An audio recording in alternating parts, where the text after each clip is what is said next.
Conosco temos aqui Alessandro Amádio, que é o chefe da missão da Unido no Brasil e na Venezuela.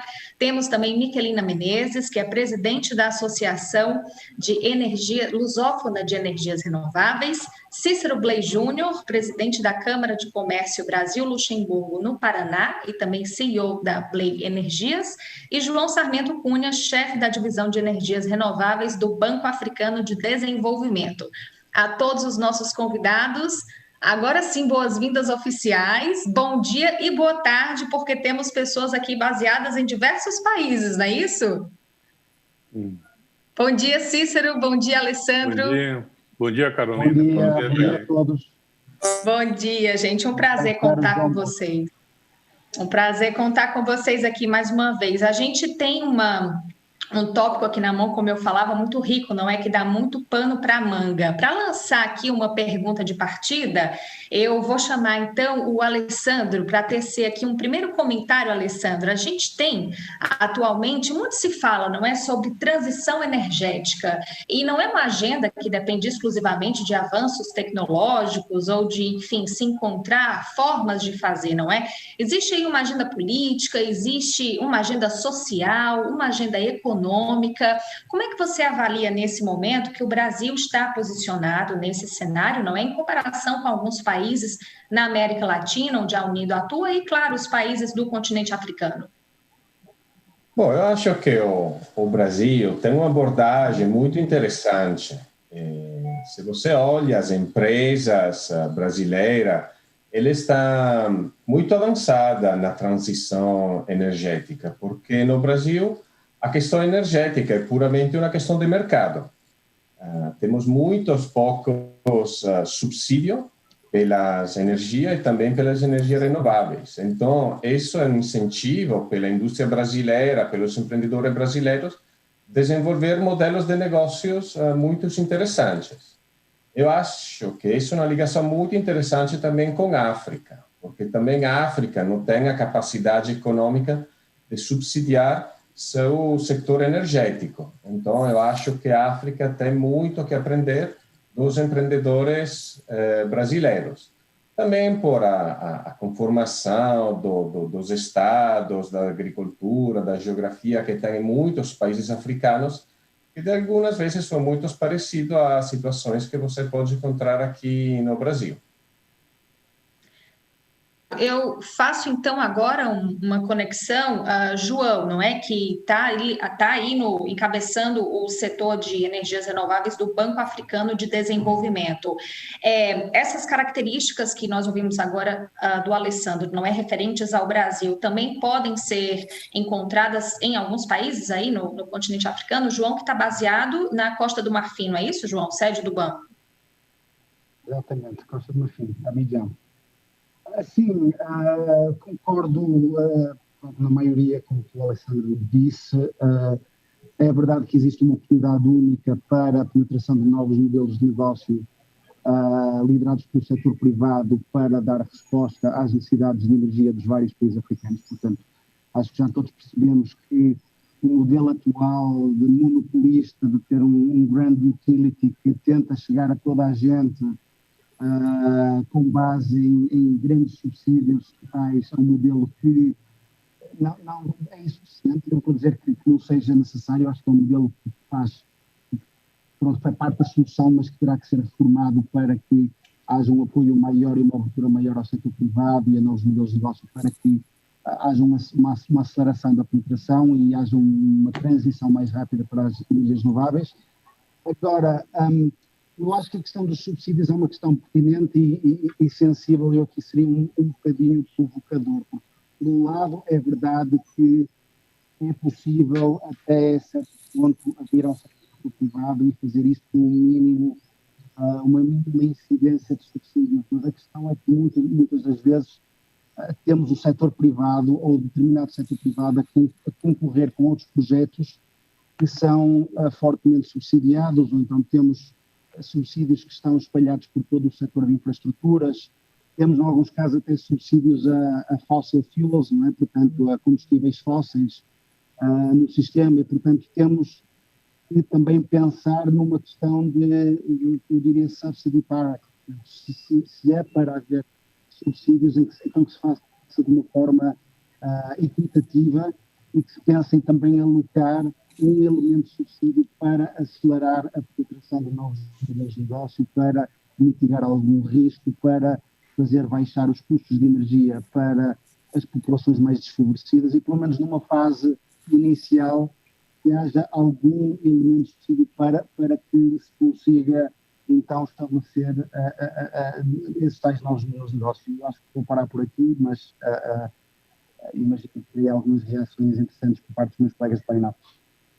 Perfeito. João, eu vou aproveitar só para fazer aqui uma pequena observação com relação ao seu microfone. Não sei se tem aí algum jeitinho que dá para fazer para a gente conseguir escutar um pouquinho melhor. Eu vou jogar agora aqui uma pergunta no segmento desse seu raciocínio para o Cícero, não é? Falando aqui sobre os modelos de negócio e, enfim, quais são essas possibilidades, Cícero? Você que está aí, não é? CEO de uma empresa e também ligado a essa área muito, não é, do setor empresarial, da iniciativa privada, como é que vê que, de fato, essas relações se desenvolvem, não é, quando se fala do setor do campo das energias renováveis, do fomento de investimentos, não é?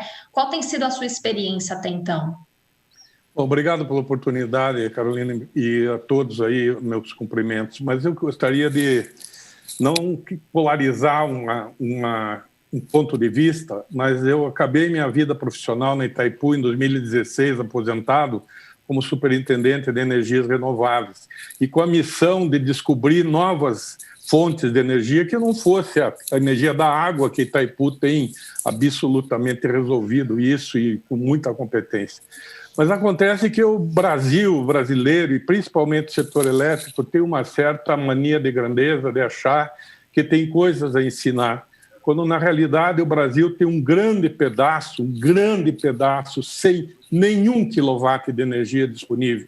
É o pedaço que pega a esquerda do mapa do Brasil, se passa uma linha bem no meio do mapa, o que corresponde ao Planalto Central. A Amazônia toda está completamente fora do sistema de energia. E isso significa uma grande similaridade com a África. Eu tive a oportunidade de ir 3 vezes para 3 lugares diferentes da África.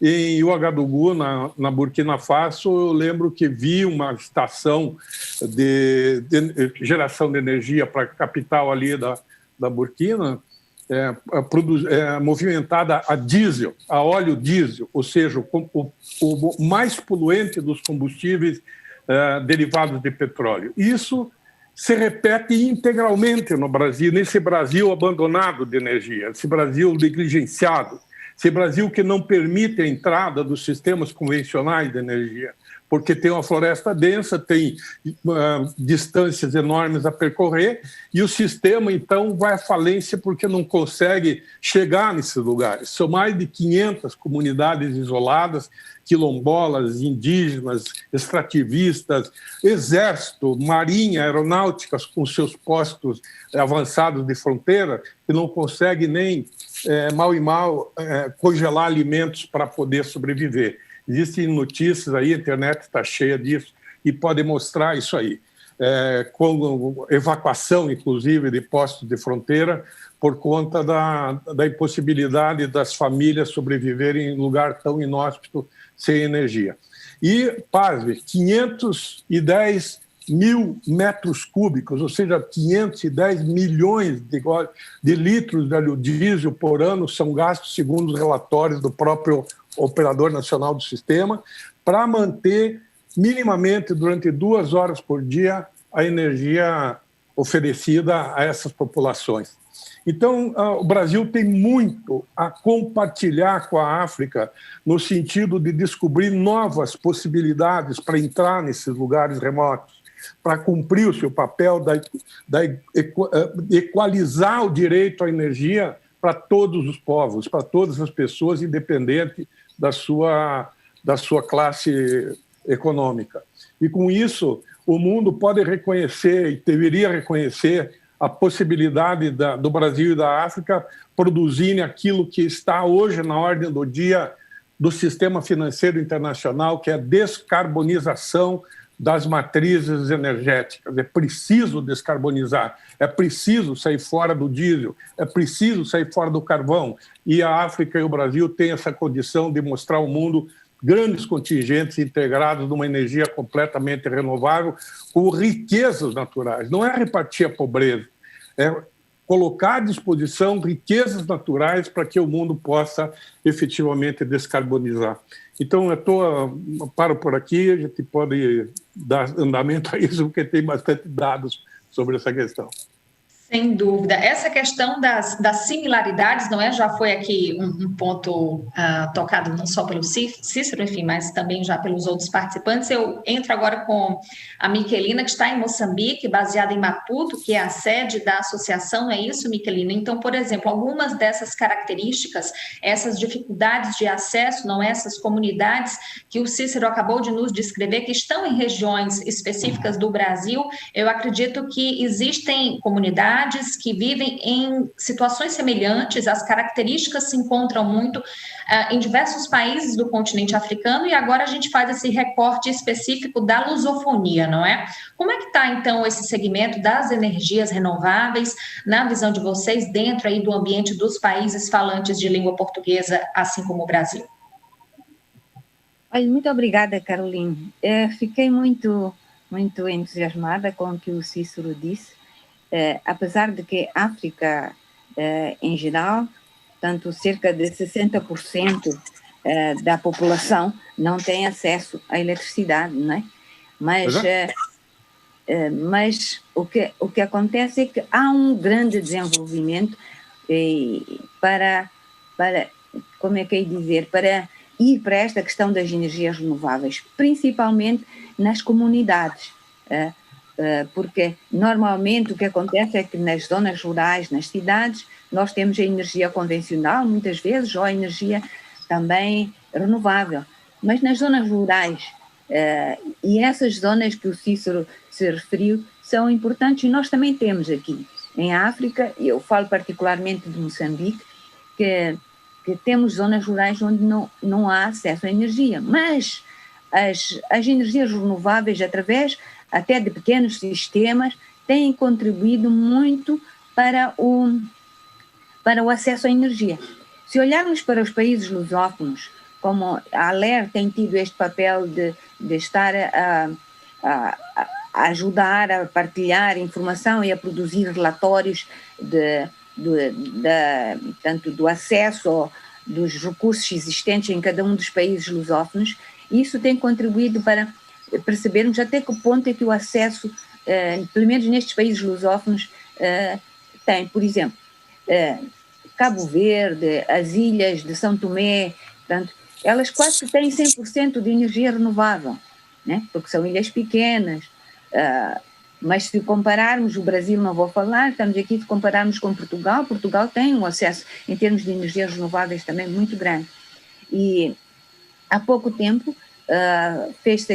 realizou-se um seminário online que era essencialmente sobre Moçambique, sobre os recursos existentes e o acesso à energia em Moçambique. Moçambique tem um acesso de eletricidade de 34%.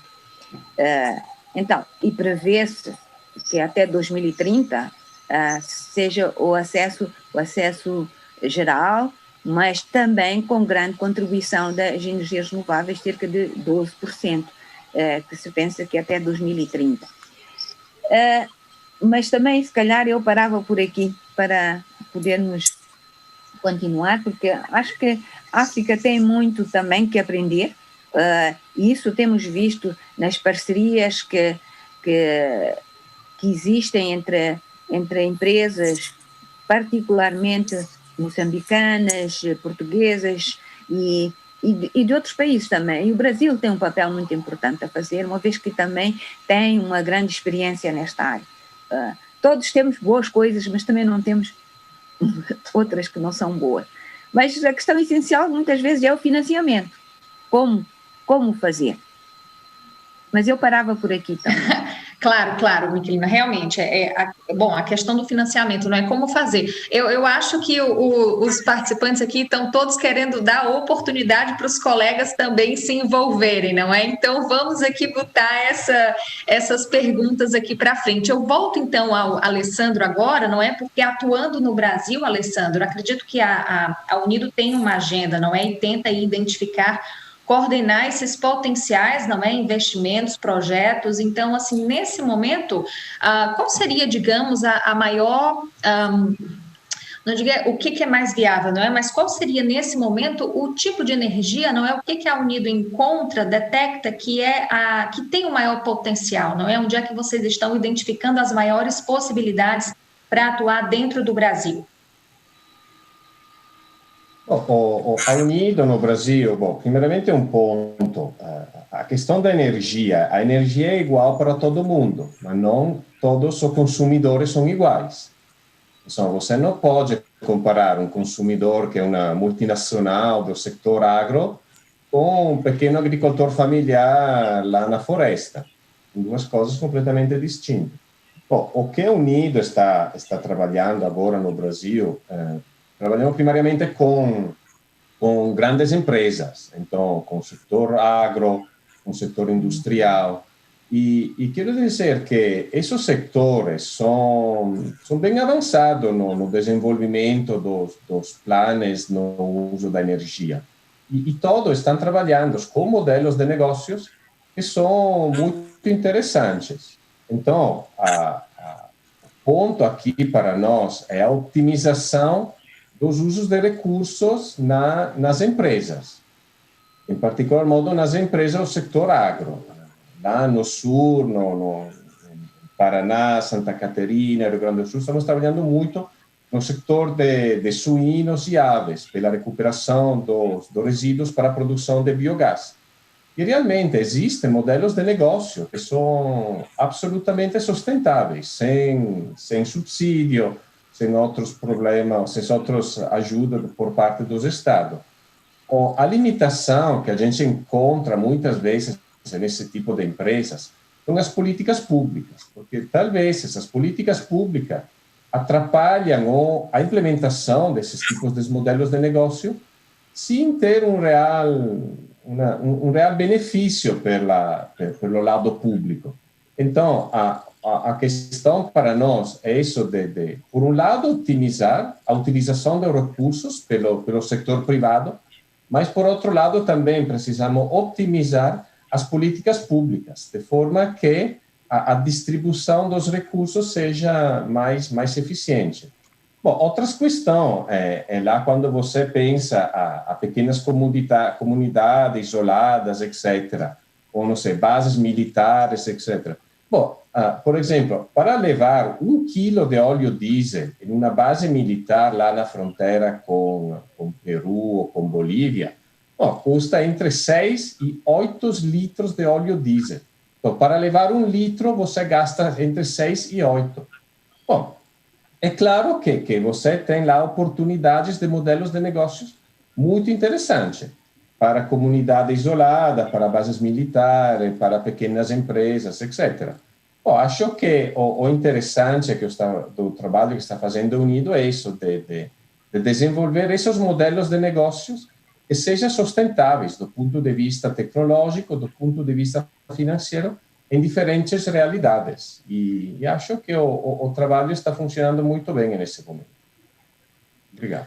Qual seria, Alessandro, ainda continuo consigo, só para um aprofundamento em um ponto que mencionou agora, com relação às políticas públicas, né? Como é que você vê nesse momento a situação no Brasil, não é? Qual seria, então, a dificuldade, qual seria a falha e, idealmente, o que é que deveria ser melhorado? Bom, falando de estados como Paraná ou Santa Catarina, Rio Grande do Sul, acho que o trabalho importante nesse momento é isso com as distribuidoras de energia. Porque as distribuidoras de energia, acho que foram estabelecidas em um momento quando as energias renováveis não era tão importante, mas agora vão ter um papel muito mais relevante. Por exemplo, há uns anos, no Paraná, a gente encontrou um problema a colocação de gasodutos por biogás. Isso não era permitido, porque a concessionária do gás natural tinha um monopólio no uso do gasoduto. Bom, já esse problema foi resolvido. Então, já a política no Paraná distingue entre biogás e gás natural. Isso nos permitiu de realizar gasoduto e transportar biogás entre essas propriedades para concentrar em lugares mais interessantes. Então, acho que a política entende quais são os problemas. E também outro ponto favorável para nós é quando você tem um interesse econômico dos empreendedores da região, esse sempre tem a capacidade, de uma forma ou outra, de influenciar as políticas e facilitar essas políticas públicas que são úteis para o desenvolvimento de novos modelos de negócio. Cícero, nas suas anotações prévias, não é, a realização aqui do nosso painel, Cícero mencionou também a questão de se observar as condições para que haja uma descentralização nos sistemas e uma complementaridade entre as fontes, não é? Nesse aspecto, olhando para o cenário que há atualmente, no que você acha que o Brasil deveria avançar? O Brasil e a África, assim como outros lugares do mundo onde a energia é selecionada para uma parte da população, e isso é trágico porque define um abandono, define uma exclusão social a partir do acesso à energia. Eu digo assim, o modelo que fez do Sul Maravilha brasileiro, Paraná, Santa Catarina e Rio Grande, algo de atendido com o Brasil aí da parte direita do mapa, com 500 terawatt-hora ano de energia fornecida e zero de energia fornecida na parte esquerda do Brasil, tem uma solução a partir de modelos energéticos, não de negócio. Não é só negócio que manda nessa história, é modelo energético. Um modelo energético centralizado em grandes linhas de transmissão, que não se aplicam nesses lugares que eu estou falando pelas distâncias, 2, 3 mil quilômetros, e a mesma coisa ocorre na África, também as distâncias são muito grandes para poder ter uma linha de transmissão sozinha.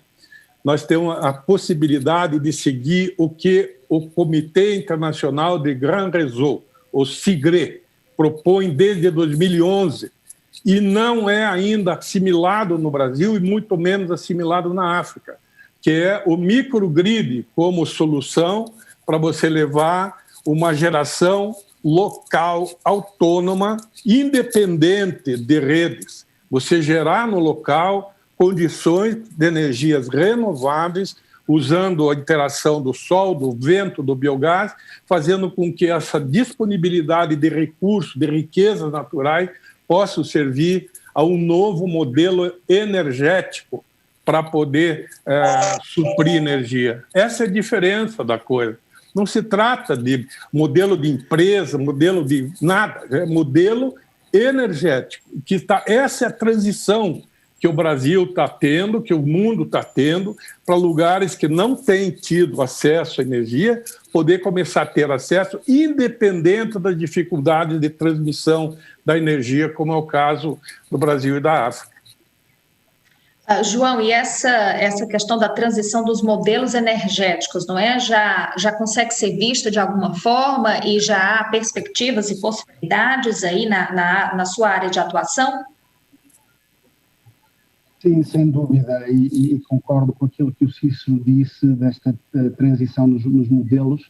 Eu diria até que esta questão da descentralização não é só uma questão de países em vias de desenvolvimento, cada vez mais começa a haver nos Estados Unidos, na Europa, redes independentes, redes inteligentes, geração isolada, começa cada vez mais a ficar mainstream. No caso de África, é verdade que existem semelhanças com o Brasil e em especial o facto de ser um território muito vasto, em grande parte. Eu sei, estão a ouvir melhor agora? Sim, agora deu uma melhorada. Ok, com certeza. Eu vou falar diretamente para o microfone. Isso. Assim está bem mais claro. Obrigada, João. Portanto, eu estava a dizer que, assim, há um imperativo de transição do modelo, porque temos um território muito vasto em África, temos países com muitas comunidades que estão isoladas da rede, em que a densidade populacional é relativamente baixa e em que a solução do grid extension não é economicamente viável, não é? Nós temos andado a trabalhar na questão das mini-redes e vemos sem dúvida que há um potencial enorme para uma experiência semelhante à rede, mas através de redes isoladas ou redes independentes, com base em recursos endógenos, não é? Portanto, a maior parte dos casos será o solar, mas poderá ser integrado também com mini-hídricas, com biomassa, e sem dúvida que é uma solução de longo prazo para o continente africano. Quais são os problemas que nós vemos, no entanto, e quais são as questões que têm que ser abordadas? E são as questões que já foram enunciadas atrás, são as questões do ambiente político e regulamentar e são as questões do financiamento. A mini-redes são, de certa forma, projetos de infraestruturas também, são pequenos projetos de infraestruturas, portanto, são projetos de longo prazo e, portanto, são muito sensíveis às questões de regulamentar, de concessão. Pode-se poderá uma empresa ou uma entidade obter uma concessão para eletrificar uma determinada zona, qual é o modelo tarifário a aplicar, se isto é regulado por um regulador independente, ou se a entidade fica a mercê um bocado dos desejos do utility ou do Ministério. As tarifas que são providenciadas ao consumidor final, visto que estamos a falar de um modelo que é de geração e de distribuição, ou seja, intrinsecamente o custo kilowatt será mais elevado no final, e isso também terá algum impacto na procura, terá algum impacto na viabilidade económica do projeto, e, portanto, isto terá que ser visto e analisado e por fim, é a questão do financiamento. Estamos a falar de uma entidade, de uma rede isolada, estamos a falar de consumidores com pouca capacidade de pagamento, estamos a falar de alguns custos relativamente elevados. Quais são as soluções financeiras que uma pessoa pode, uma instituição ou pode fazer à mesa para viabilizar este tipo de modelos, não é? E é isso que nós temos andado a trabalhar. Não temos ainda todas as soluções e teria o maior interesse em expandir um pouco mais sobre instrumentos financeiros. Vou deixar a minha intervenção por aqui, mas basicamente para dizer sim, mini-redes é o futuro para a África. Existe já todo um conjunto de trabalho a acontecer em vários países, não só a regulamentar, mas como em termos de investimentos, mas a penetração é ainda baixíssima e há muito ainda para fazer para conseguirmos chegar a esses ou mais de metade da população que está sem acesso à energia, os tais 600 milhões que a Michelina falou anteriormente. Obrigado. Mas, João, só aproveitando, então, a penetração ainda é baixíssima, não é? Qual é o desafio, então? Por que ainda encontra-se essa situação de dificuldade? Acho que um dos principais problemas para este tipo de modelos é a escala, não é? A partir do momento em que estamos a falar de um projeto de 500 mil dólares, de $1 milhão, de $2 milhões, para dar energia a uma comunidade de 5 mil pessoas, ou 10 mil pessoas, ou 2 mil pessoas, isto depois quer dizer, temos um problema de escala, não é? E enquanto não conseguirmos resolver esse problema e arranjar formas de agregar projetos de poder então empacotar e interessar investidores para projetos com maior escala, para que se possa também conseguir comprimir tarifas, conseguir comprimir custos.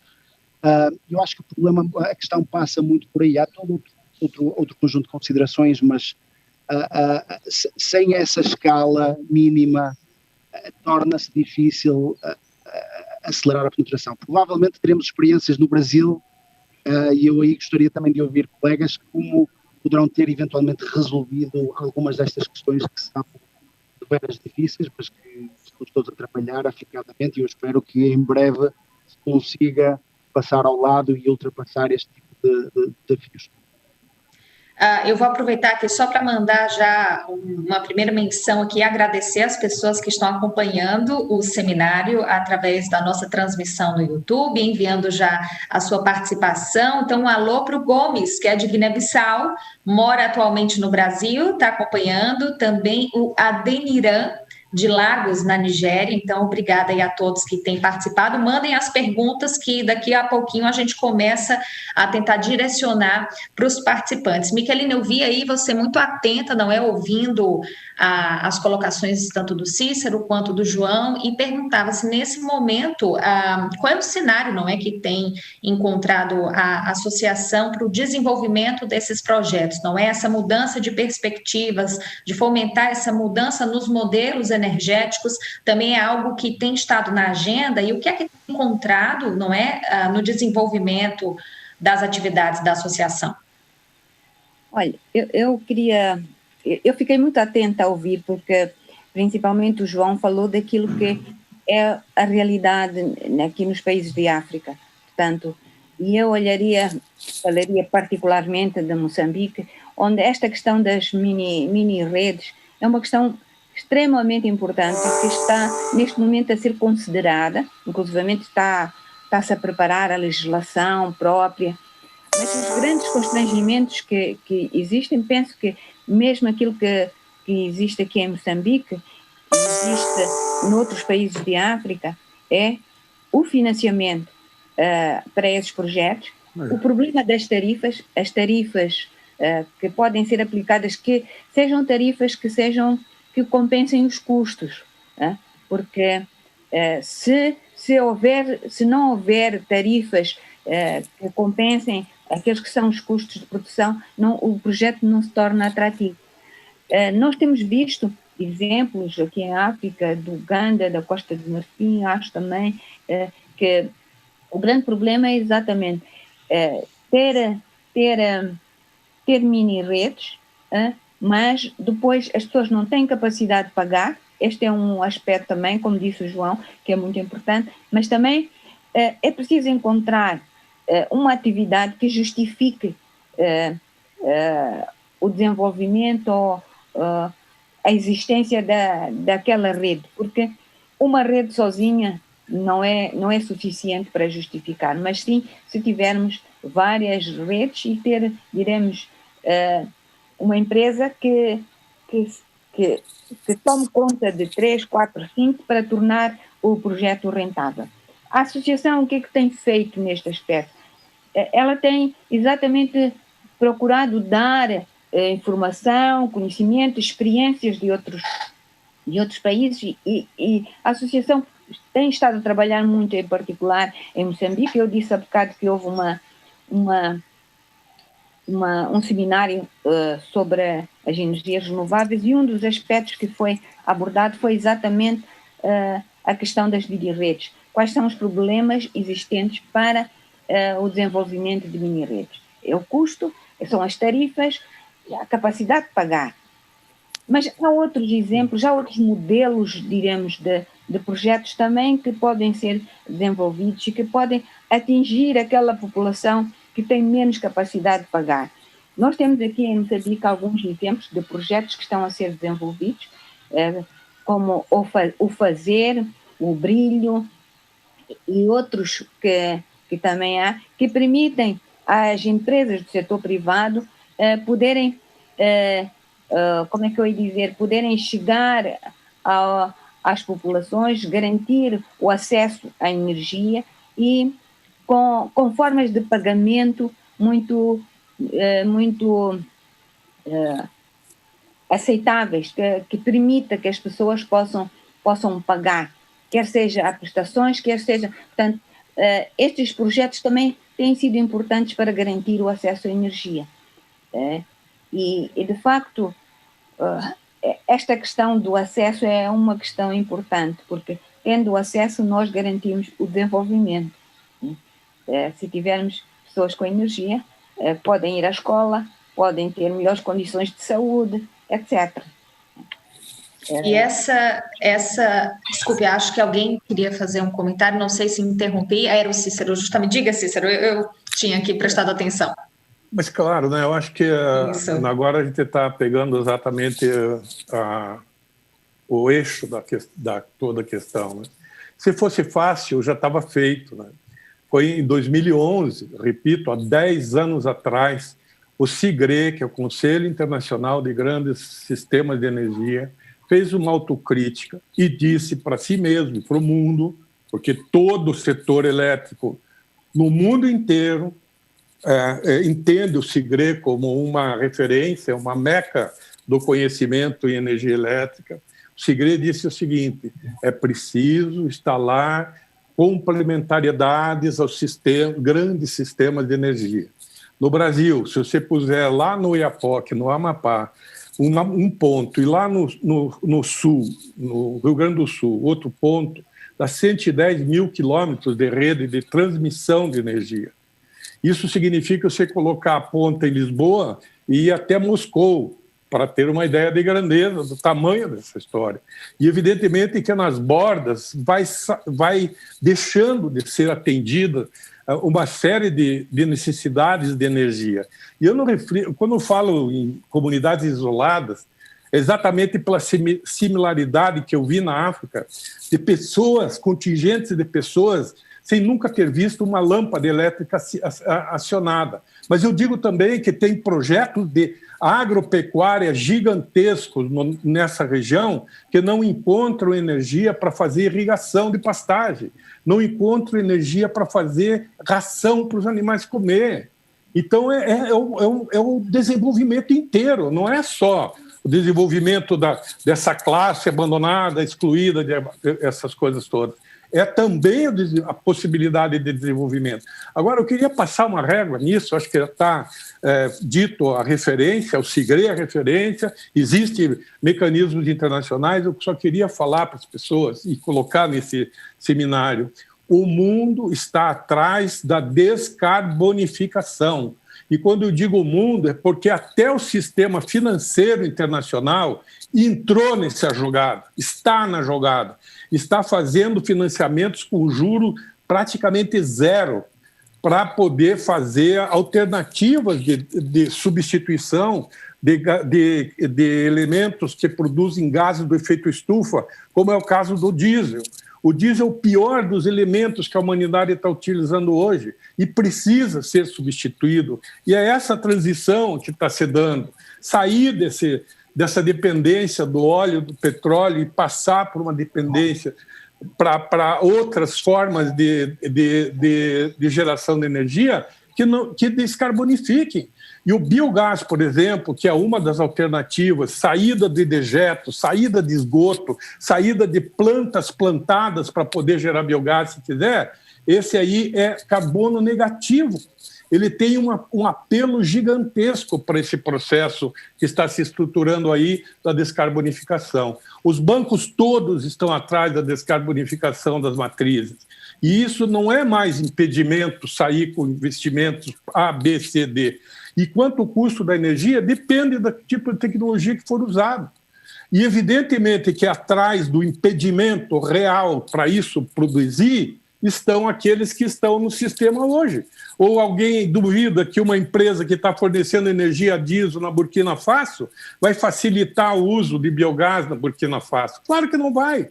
Vai resistir até o último, vai corromper o que pode, governos, sistema e tudo, para poder segurar esse avanço. Agora, o importante é saber que o setor financeiro entrou no jogo com essas propostas. Começa falando aí o ESG, né, o Environmental, Social e Governance, que é uma das formas de auditar a descarbonificação. E tantos outros que estão em andamento aí, que me parece efetivamente um grande sinal para fazer essa transição. Não dá para fazer essa transição com recursos normais, disponíveis dos bancos tradicionais, não dá. Tem que incorporar valores imponderáveis, como esse valor da descarbonificação da matriz energética humana, planetária. E o Brasil e a África, por suas dimensões, podem contribuir para isso, pode se candidatar a isso para poder operar com recursos que visem esse tipo de processo. E aí vai ser diferente completamente do que está hoje posto, porque realmente é uma grande dificuldade fazer essa transição. Como é que a gente consegue mensurar, não é, o custo dessa transição energética? Alessandro, pela sua análise, não é? Como é que a gente consegue ter aí um olhar sobre isso, não é? Todos esses custos para essa transição aí, enfim, baseado nesse comentário que o Cícero acabou de abrir. Bom, gostei muito a fala de Cícero. Ele tem razão. Você depende, como você faz a conta. Se você entra na conta a externalidade e os benefícios da descarbonização da matriz energética, é um conto. Se você faz uma conta sem externalidade, é outra conta. Então, isso depende de dois pontos. Da política, que tem que decidir o que a gente quer fazer no futuro, e do sistema financeiro. Claro, se você siga com isso business as usual, nunca vai mudar. Porque, evidentemente, um dos problemas que a gente encontra em financiar projetos, por exemplo, de geração distribuída, de microgrid, de energias renováveis, é a questão financeira. Porque as instituições financeiras não estão preparadas a financiar esse tipo de projeto. Eles financiam um projeto eólico de 50 megawatts ou de 100 megawatts no Mar do Norte, mas eles não vão a financiar uma microgrid lá na fronteira entre Brasil e Bolívia. Esse é o problema. Mas o que a gente está notando em muitas situações, bom, claro, o Paraná, Santa Catarina, Rio Grande do Sul são estados muito desenvolvidos. Mas se você quer construir um frigorífico lá na fronteira entre Santa Catarina como é lá? Bom, lá na fronteira, lá no finalzinho da rede, você não tem suficiente energia. Então, também empresas grandes, como frigorífico, estão pensando em sistemas híbridos, onde eles têm uma conexão de rede tradicional, mas estão olhando para energia renovável, estão olhando para biogás, para solar, etc., etc. Então, eu acho que os modelos de negócio, bom, não é todo, mas o modelo de negócio e o tipo de matriz energéticas, as duas coisas vão juntos. Você tem um tipo de modelo de negócio que permite desenvolver uma matriz energética de um tipo. E assim vão as coisas. Eu vou entrar, Alessandro, agora também pegando o gancho de um exemplo que o Cícero citou, na questão do biogás, por exemplo, não é? Então, qual é o modelo que existe atualmente em desenvolvimento no Brasil, não é? E que tipo de modelo de negócio está atrelado a ele? Bom, isso é uma questão interessante. Bom, se você olha, até agora, os modelos de negócio do biogás no Brasil eram pequenas plantas em uma fazenda que produzem energia para nada. Porque a fazenda, primeiro, ela já tem uma energia subsidiada e, normalmente, eles não têm um consumo muito alto de energia. Então, a ideia que a gente está olhando agora é de criar uma massa crítica de biogás muito mais interessante. Quando você tem uma massa crítica de biogás interessante, por exemplo, juntando os vários produtores com um gasoduto, você pode pensar em modelos de negócios alternativos. Por exemplo, você pode pensar no refino do biogás para produzir biometano e CO2. Por exemplo, a CO2 para um frigorífico, por exemplo, é muito mais caro que a energia, porque eles compram CO2 para a planta pelo frigorífico. Então, você tem que optimizar o uso dos resíduos, primeiro, para aumentar a produção de biogás. Tem que concentrar um volume mais interessante de biogás para permitir processos industriais mais eficientes. E, o último, você tem que optimizar o uso da energia. Não é a questão de produzir biogás para produzir 500 kW de energia. Você tem que pensar, por exemplo, produzir biometano para uso veicular, por exemplo. Você pode abater muito os custos, por exemplo, das coletas dos animais, outras coisas, quando você tem caminhões ou tratores movidos a biogás. A gente está trabalhando com uma grande empresa lá no sul do Brasil, no setor de etanol. Eles querem substituir o diesel pelos tratores com biometano. Já tem tecnologias híbridas que você pode ter um motor híbrido, diesel e biometano, que você pode reduzir o consumo de óleo diesel de 30% a 50%. Bom, então a tecnologia existe. O problema é encontrar os modelos de negócios que sejam sustentáveis e também encontrar umas políticas que ajudem. Talvez o Cícero que tenha nos comentários lá. Fazer essa combinação me parece que seja, então, um desafio. É isso, João? Se percebo bem do que vem sendo discutido até então. Pode repetir? Eu digo, essa combinação, não é? Gerir os modelos, não é? Enfim, encontrar as alternativas, percebe-se que isso também vem sendo um desafio para que haja uma aposta em alternativas, por exemplo, como o biogás, que o Alessandro acabou de comentar. Sim, é um equilíbrio, é uma equação, eu diria que é difícil a resolução, mas que tem essa resolução e estamos todos a trabalhar nesse sentido.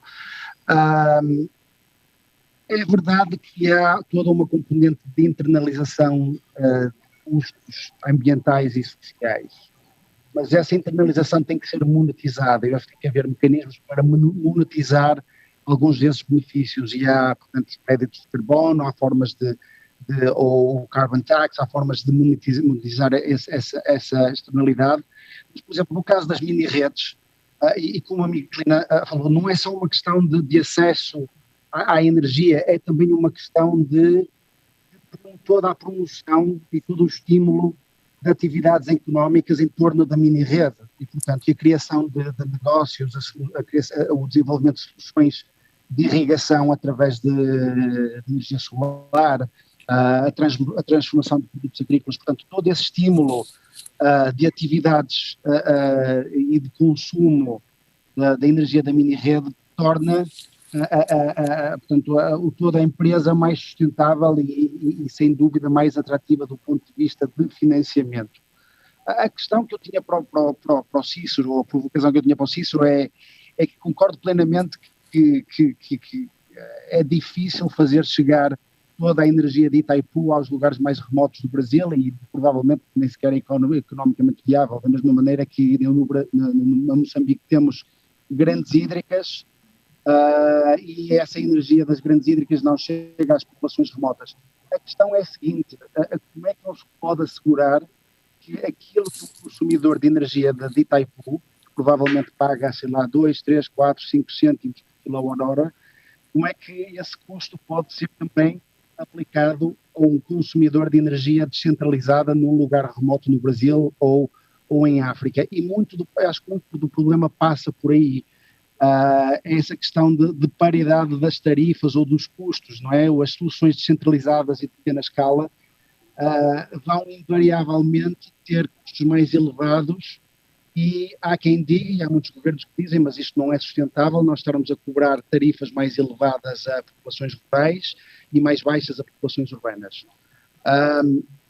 No que toca a financiamento, é verdade que existe um apetite enorme dos grandes financiadores globais para renováveis e tem havido acho que os números, eu não tenho os números aqui à mão, mas sem dúvida que os números os investimentos em renováveis globalmente já são maiores que os investimentos em tecnologias convencionais, mas ainda estamos a falar em projetos de larga escala, ainda estamos a falar em modelos bem estabelecidos em que os investidores compreendem o risco e o retorno do investimento. Estamos a falar em investimentos em hard currency, em euros e em dólares. Agora, quando passamos para pequenos projetos de energia descentralizada, e falando de biogás, estamos a falar de projetos em que os clientes vão pagar na moeda local. Todo o retorno, todos os revenues do investimento são em moeda local, no caso do Moçambique, são em meticais. Como é que uma empresa, uma entidade que está a recolher pagamentos dos seus clientes em moeda local se pode ir financiar em dólares ou em euros e assumir esse risco, que é um risco enorme, que é o risco cambial, não é? E isso são os grandes obstáculos também ao financiamento destes pequenos projetos, quer dizer, não é só uma questão dos grandes investidores e da grande banca, mas é uma questão também dos financiadores locais. porque é que os financiadores locais não estão a investir nestes projetos? Porque é que os bancos comerciais locais não estão a investir nestes projetos? Que soluções é que nós podemos trazer à mesa para envolver os investidores locais com quantidades mais pequenas? Nem todos os projetos vão ser de 100 milhões de dólares, ou 200 milhões de dólares, nem todos os projetos vão ser como o Itaipu, ou com a Aurabassa, ou por aí em diante. Portanto, e são estas algumas das questões que nós temos que tentar atacar logo possível, e portanto, o Banco Africano tem trabalhado nesse sentido. Estamos a fazer um programa de garantias para permitir que bancos locais possam entrar no financiamento deste tipo de projetos. Criámos recentemente e temos no mercado o chamado Facility for Energy Inclusion, que é um fundo de dívida que utiliza capitais públicos para alavancar capitais privados e para baixar o custo de capital, e portanto este Facility está já a investir em projetos de rede, em projetos de solares, em projetos de cooking também, e portanto estamos já a trabalhar em algumas destas soluções. Agora, daí até chegar aos grandes números ainda é preciso um empurrão, e é preciso também a colaboração estreita dos países na melhoria dos quadros regulamentares, do ambiente de negócios, dos incentivos financeiros, dos incentivos fiscais, para que todos os bocadinhos se juntem numa parte que torne estes modelos então verdadeiramente viáveis. É um trabalho conjunto, não é? Então, aí, tentando identificar esse potencial, não é? Acredito, cada país vendo as suas especificidades, vendo as suas características, mas partindo para o ataque juntos, não é isso, João? Acho que, se entendi bem, fica essa mensagem, não é? Eu pergunto, Miquelina, por exemplo, no âmbito dessas dificuldades, desse plano de ataque, não é? O que é que tem encontrado atualmente que alguns países possam vir a estar executando nesse momento, que sirvam de exemplo ou de referência dentro da comunidade lusófona, por exemplo? Há alguma situação a destacar no sentido de fazer esse ataque que o João mencionou? Não posso precisar, mas posso dizer que no caso de Moçambique, que é também um país lusófono, está a trabalhar nesse sentido.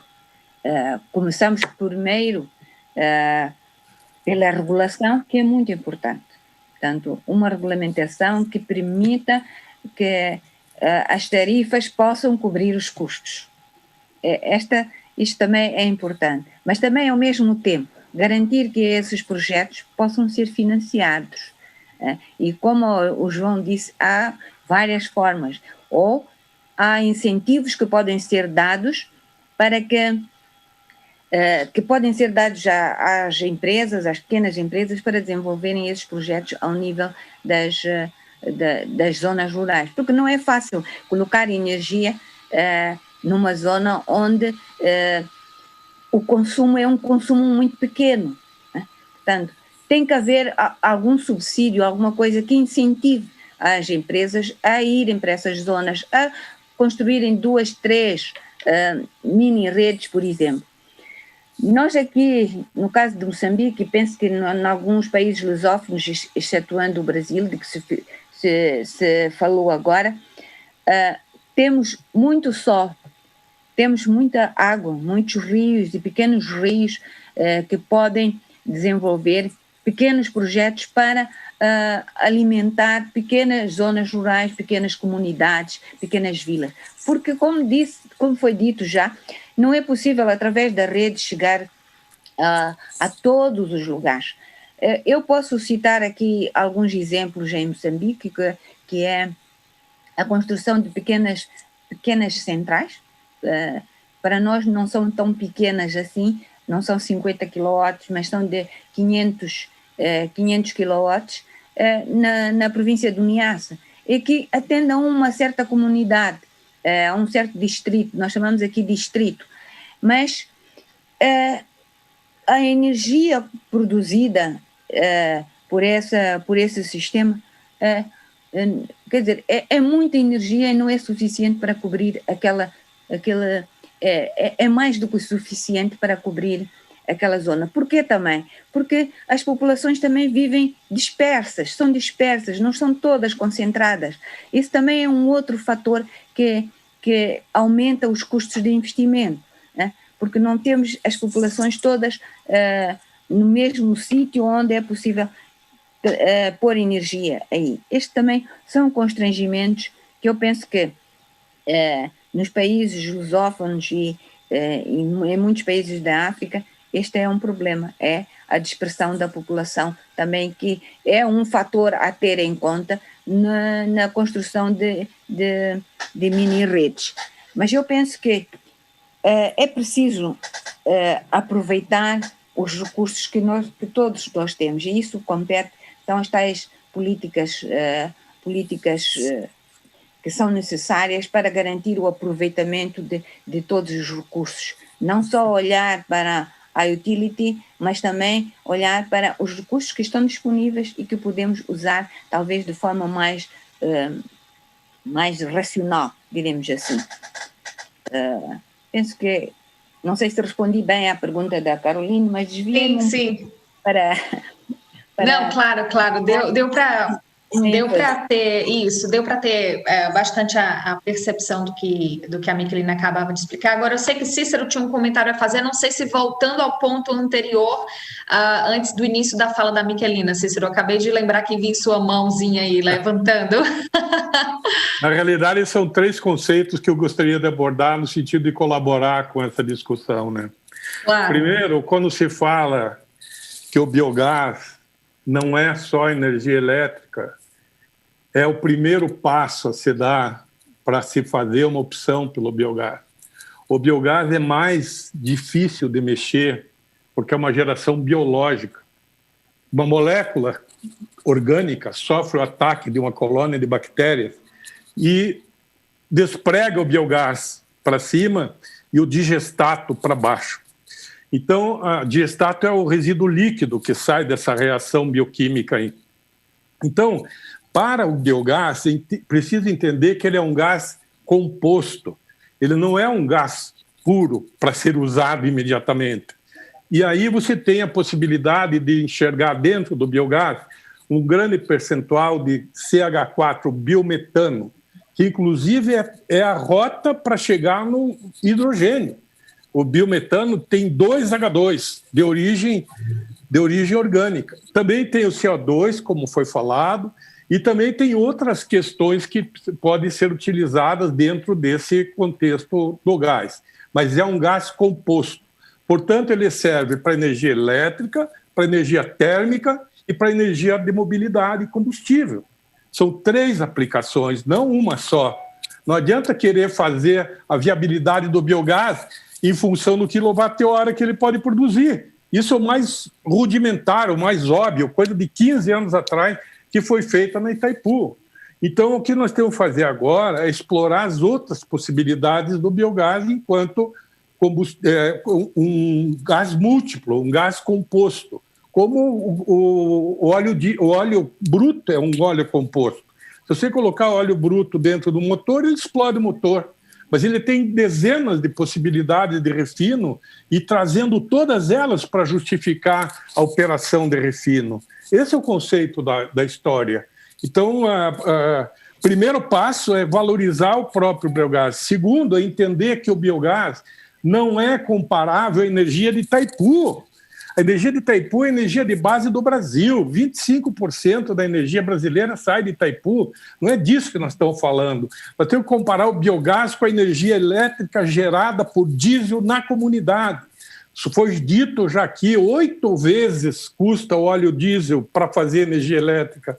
Não é à toa que as comunidades usam 2 horas, 3 horas de óleo diesel, porque é muito mais caro, muito mais, 5, 6, 10 vezes mais caro do que o óleo normal, entendeu?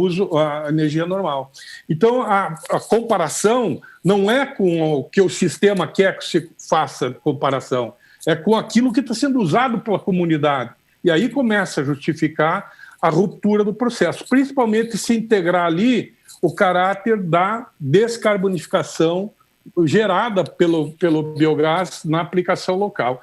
E, por último, gostaria de dizer o seguinte, também foi colocado que o biogás teria que obedecer a um cesto de moedas estrangeiras para ser valorizado. Não tem. O biogás é valorizado com recurso local. ele não precisa ser dolarizado nem seguir o preço do petróleo, que os árabes levantam a cada movimento. Encalhou o navio em Suez, imediatamente o posto de gasolina de Curitiba subiu a energia, a gasolina. Então, não tem esse sentido, porque ele está indexado ali, na economia local e não na economia internacional. Então, esses são conceitos que precisam passar numa discussão anterior para poder modelar a forma de usar o biogás. E, por último, eu queria dizer assim, além do gás, o biogás produz o digestato. Sabe o que tem no digestato? Nitrogênio, fósforo e potássio, em larga escala. E você sabe o que está acontecendo com o fósforo, principalmente por conta do esgotamento das jazidas de Marrocos e da Ucrânia? Está acabando no mundo. E aí vai ser muito difícil fazer agricultura se não vier da reciclagem do próprio material que está dentro das plantas e dos dejetos animais e dos resíduos. Então, tem hoje 14 empresas no mundo só que estão trabalhando com estruvita, que é o fósforo P2O5, saído do digestato. E muito pouca gente está olhando o digestato como um fator econômico intrínseco que precisa ser também utilizado industrialmente. Perfeito, Cícero. Obrigada pelas colocações. Acho que o João tem aí algum comentário para agregar nessa última ronda. Sim, diga, João. Sim, era só para clarificar. Eu não defendia a dolarização do biogás. O que disse é que o financiamento de projetos que realizam os seus rendimentos em moeda local deveria ser feito em moeda local. O que eu estou a dizer é que em muitos países da África, portanto, as comunidades pagam a energia, seja o diesel, seja o solar, seja o que seja, pagam na moeda local e, portanto, para financiar esses projetos tem que haver soluções de financiamento nessa moeda local, não é ir buscar aos mercados internacionais dólares ou euros. Isso aí vai distorcer e vai criar um risco sistémico que vai, de certa forma, quebrar o projeto. Em relação à questão das tarifas, aquilo que eu estava a dizer é o seguinte, é uma questão que se vê muito em África, é que há uma tarifa uniforme que muitas vezes é determinada pelas grandes hídricas, e o caso da Etiópia é um caso portanto, mais óbvio e mais evidente, e em que o próprio Estado se recusa a prestar ou a apoiar soluções off-grid que se traduzam em custos por quilowatt mais elevados do que aquilo que as pessoas em Addis Abeba pagam pelo esse custo hídrico. E, portanto, é essa questão que é uma questão, eu diria, primariamente política, porque eu concordo consigo. Eu acho que uma pessoa numa comunidade rural isolada deve comparar o preço do solar ou do biogás, ou seja o que seja, com o preço do diesel que é aplicado e ver que há um ganho, sem dúvida, que há uma margem, há um valor acrescentado e, portanto, faz todo sentido económico. Agora, politicamente, torna-se difícil cobrar uma tarifa de 50 cêntimos numa aldeia quando na cidade é 5 cêntimos por quilowatt. Era um bocado isso que eu queria precisar. Perfeito, perfeito. Bom, obrigada, João, por ter feito aí, então, esse complemento. Eu vou aproveitar que a gente está agora entrando aqui nos 20 minutos finais, não é, do nosso painel, para tentar começar aqui a direcionar algumas perguntas, não é? A interação tem sido muito boa pelo chat, nós temos aqui um chat da nossa transmissão e tem uma pergunta aqui especificamente direcionada para a Miquelina, que vem do Hércules. Ele é de Cabo Verde, Miquelina, olha só. E na mensagem o Hércules diz o seguinte: na África existem muitas regiões remotas que não têm acesso à energia e levar energia para essas localidades não é muito eficiente, tendo em conta as perdas energéticas e o número populacional dessas localidades, que é bem o que já foi colocado aqui, não é, ao longo da nossa discussão. O Hércules pergunta, então, se a Associação Lusófona tem algum projeto específico nessas localidades e como tem tentado driblar, fazer o balanço, não é, desses dois aspectos. Posso responder agora? Claro, fica à vontade. Ok, obrigada.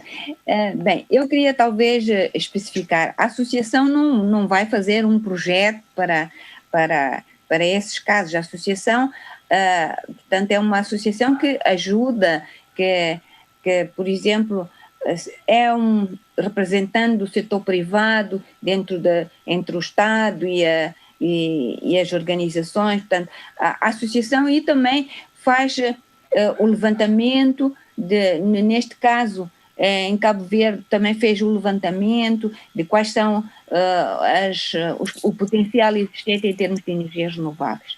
Mas eu poderia lhe responder isso tendo em conta a minha experiência e o que eu também já conheço das dificuldades que existem em levar a energia para esses locais.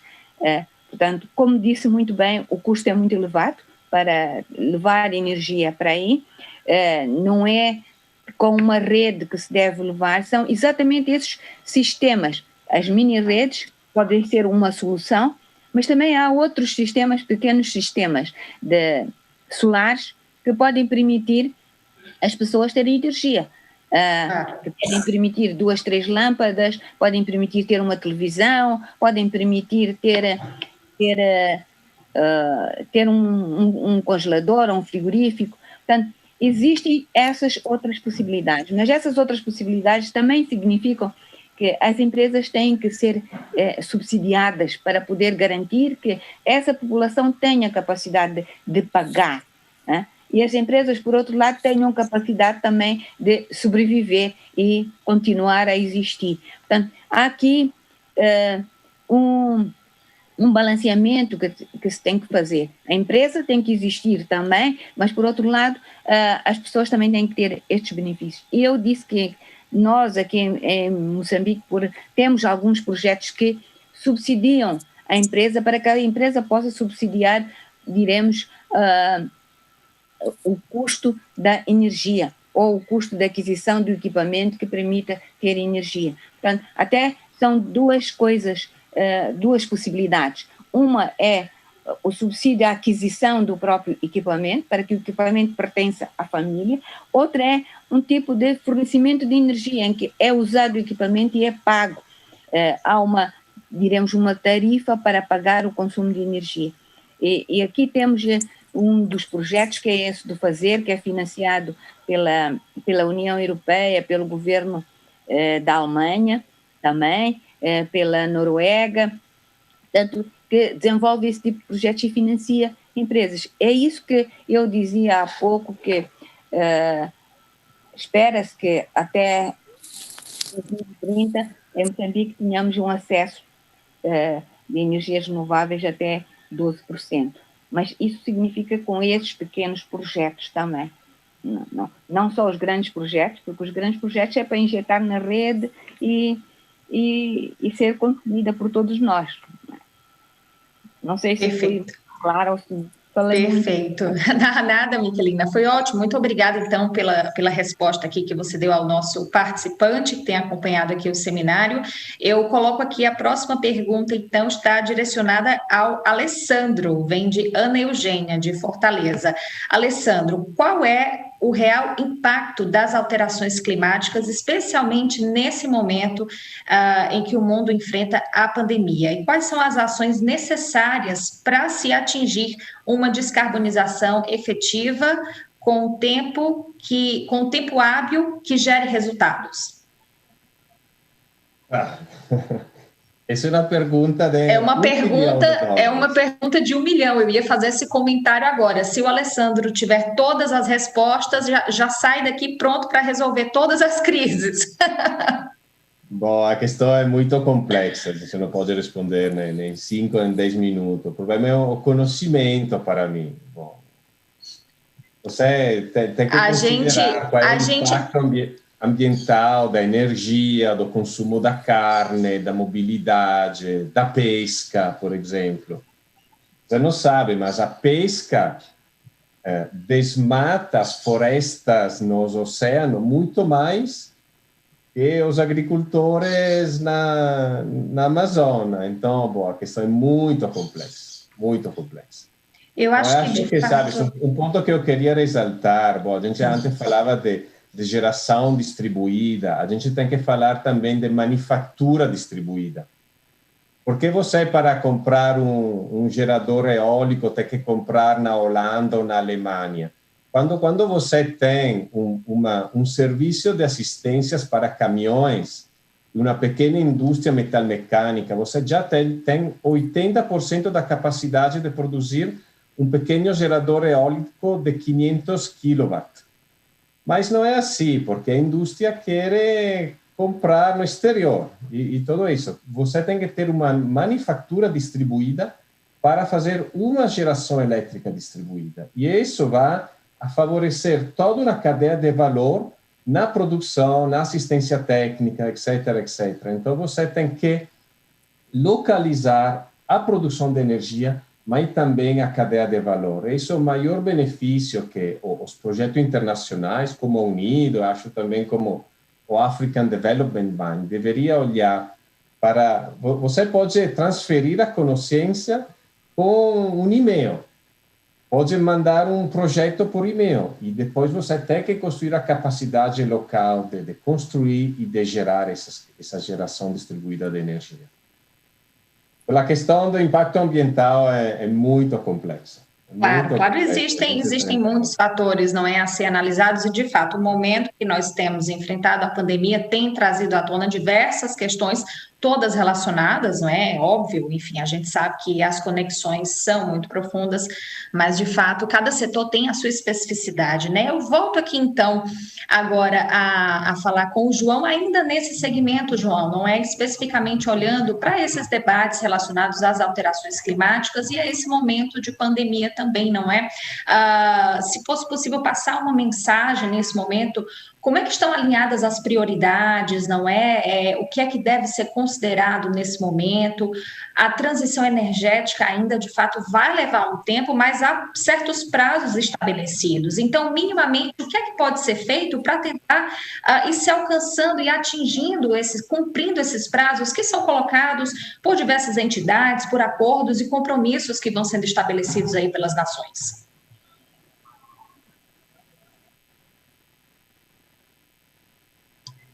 João, o seu microfone, por favor, está desligado. Obrigado. Pronto, agora sim. Ótimo. Não, a questão das alterações climáticas é uma questão de fundo para o Banco Africano e, obviamente, que reflete um bocado a emergência climática que se vive já no continente africano, em que há o aumento da incidência de secas, de cheias. Os custos são cada vez mais elevados, a resiliência não é a mais forte e não tem vindo a ser trabalhada e desenvolvida, portanto muito do enfoque até do Banco Africano neste momento é mais nas questões de resiliência e de adaptação.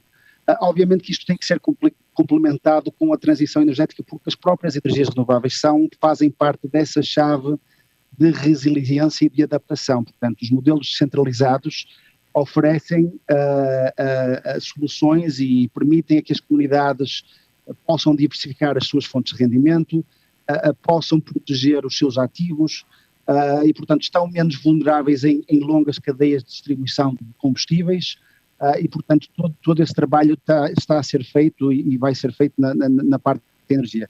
No quadro global, eu diria que estamos a trabalhar estreitamente com a organização da próxima Conferência do Clima. Estamos neste momento até a desenvolver o que nós chamamos o Rapid Response Facility, que é um programa de assistência técnica para apoiar vários países africanos a definir metas ambiciosas, a definir programas ambiciosos, a compreender aprofundadamente quais são os ingredientes-chave para a transição energética. Portanto, não vale a pena só dizer vamos fazer isto. Não, é preciso analisar, é preciso perceber quais são as implicações em termos de investimento, em termos de custos, é preciso perceber também e há a tal questão da transição justa, não é? Portanto, quem fica a ganhar e quem fica a perder e como é que nós podemos também compensar aqueles que ficam a perder. Por exemplo, estamos a falar da indústria do carvão na África do Sul e em alguns dos países satélites, e estamos a falar de centenas de milhares de empregos e de vidas que estão dependentes dos combustíveis fósseis e, portanto, ao promover a transição energética, como é que nós podemos também como é que podemos apoiar a reciclar skills e fazer uma transição desses empregos para as energias renováveis, como é que podemos compensar todas essas comunidades e pequenos negócios que estão dependentes dessa indústria do carvão e, portanto, esse trabalho de fundo está a ser feito. Por cima disso, estamos agressivamente a investir em tudo que seja renováveis. Portanto, temos já uma posição contra o carvão, portanto, já não vamos mais investir em carvão. Mesmo a nível de combustíveis, os combustíveis fósseis é uma questão de tempo e cada vez mais a solução não passa por aí. E tudo que seja nova infraestrutura, novo investimento será, portanto, numa lente de renováveis, será numa lente de mais energia descentralizada e será numa ótica também de flexibilização dos sistemas, de integração dos sistemas africanos, portanto, para permitir que, com menos investimentos, uma pessoa consiga fazer chegar mais energia às várias comunidades através dos mercados integrados de energia. E, portanto, há todo um trabalho que está a ser feito de forma que essa transição energética aconteça o mais rapidamente possível e que a África consiga mesmo saltar toda a fase de todo o investimento em combustíveis fósseis que está ainda programado e consiga tirar isso da mesa e partir imediatamente só para uma matriz energética puramente renovável e sustentável. Perfeito, João. Obrigada por esses comentários. Eu queria muito que nós tivéssemos mais tempo para conseguir aqui direcionar todas as perguntas de quem está nos assistindo. Agradeço imensamente, mas já estamos mesmo que quase no final. Eu volto agora à base de transmissão desse seminário. Quero saber do professor João Bosco Monte, que estava acompanhando aqui a nossa sessão, o nosso painel. E, professor, tivemos aqui uma excelente discussão para abrir o seminário, não é? Falamos aqui sobre esses desafios da transição energética, modelos de negócios, tipos de financiamento, biogás. O Instituto Brasil-África tem uma agenda também que abre-se, fortalece-se ainda mais agora com esse seminário dentro desse segmento das energias, não é? Então, qual é o comentário que o senhor faz para enriquecer aqui o nosso debate nesse setor, para contribuir aqui com as declarações e as análises que foram feitas pelos nossos painelistas? Bom, eu agradeço muito a forma tão didática e objetiva do João, do Cícero, da Miquelina e do Alessandro, trazendo temas tão simples, né, para nós, mas ao mesmo tempo tão importantes, que é o contexto das energias renováveis. De fato, o Instituto Brasil-África, desde algum tempo, tem trazido para dentro da sua estrutura esse tema de geração de energia. E eu tenho visto nas minhas muitas idas ao continente africano, e o Cícero mencionou muito bem, a Miquelina também, o Alessandro e o João, a necessidade de levar energia para quem precisa. E eu vi no contexto africano e no contexto brasileiro, muitas vezes, a necessidade de nós levarmos a possibilidade de uma pessoa ter acesso a uma ação simples que é ligar uma luz. Isso nós discutimos agora e eu acho que essa conversa, Carol, trouxe para nós e para os participantes a perspectiva de que sim, é possível. E eu tenho um sentimento duplo de desespero, Alessandro, e ao mesmo tempo de esperança, porque nós discutimos aqui temas tão delicados, Cícero, parece que o mundo não tem jeito, e você traz a possibilidade de que sim, é só com boa vontade, a Miquelina também trouxe essa perspectiva de que nós podemos trazer solução. O João, como homem de banco, talvez possa ter a resposta mais fácil de como acessar recursos, Miquelina. Você foi muito direto nessa pergunta, né? Depois vocês podem conversar, Carol, mais diretamente. Mas eu fico contente. A gente vai, desculpa interromper, professor, a gente vai ter que intermediar aqui uma discussão nos bastidores, não é? Porque cada um aqui contribuiu para o argumento um do outro. Eu acho que no final tudo se complementa, não é? A mensagem que fica para agir, não é? Em prol de um objetivo que é alcançar essa energética. Eu acho que a ação ela é fundamental. Sem ação, nós não conseguimos trazer respostas. E isso é que nós queremos numa discussão como essa, acalorada, mas certamente com a possibilidade de trazer respostas. Carol. Exatamente. Eu vou aproveitar, professor, então, para pedir aqui dos nossos painelistas, rapidinho, 1 minuto para cada um, uma mensagem final, um balanço dessa participação, agradeço imensamente pela presença aqui. Para mim foi um prazer, aprendi muito com todos. Eu tiro aqui desse painel essa mensagem, não é, de que é preciso ação conjunta com objetivos específicos. Então, vou começar aqui pelo Cícero, uma mensagem final em 1 minutinho, Cícero, para o pessoal que está nos assistindo agora e principalmente, não é, para quem quer agir, quem quer pensar num futuro próximo em se alcançar plenamente essa transição energética. Então, acho que fica meu muito obrigado pela oportunidade. Claro que é uma coisa que mexe muito com as minhas emoções, especialmente. Eu acho que dos meus cabelos brancos, 99% foi feito nessa angústia de poder fazer alguma coisa e buscar caminhos para fazer isso. Há mais de 30 anos estou envolvido com isso e não me arrependo, hipótese nenhuma, e estou disponível para qualquer trabalho conjunto que seja nessa coisa. Eu só gostaria de lembrar ao Instituto, ao professor João, a todo mundo, que Luxemburgo, do qual eu sou cidadão, inclusive, tem um caminho muito direcionado para a África, através da Lux Development. Então, é possível encontrar algumas possibilidades de sensibilizar esses fundos europeus, como a Lux Development, para atuar em questões que levem a uma modificação do status quo, que foi tão bem colocado aí pelo pessoal, principalmente africano, que tem no sangue, que tem a pressão do sistema sobre si e sabe das dificuldades muito mais do que nós que estamos fora daí. Obrigado por tudo. Obrigada, Cícero. Alessandro, seus comentários finais? Obrigado, Bof. Acho que essa questão da energia renovável, o impacto ambiental, são tão complexos e tão articulados que realmente é difícil ter uma abordagem assim sistêmica toda a questão. Mas acho que a gente tem um ponto para mim sempre fundamental, é a educação. Quando a gente tem educação, a gente tem capacidade de afrontar e resolver os problemas.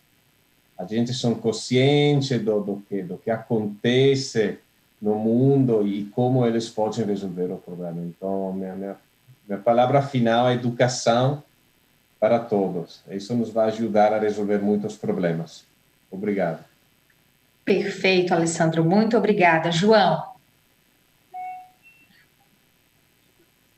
João, nos ouve? Sim, Opa, perfeito, João. Compreendo a questão do eu trabalho 30 anos e os cabelos brancos, eu terei há algumas décadas a menos e já tenho o cabelo tão branco como Cícero, como podem ver.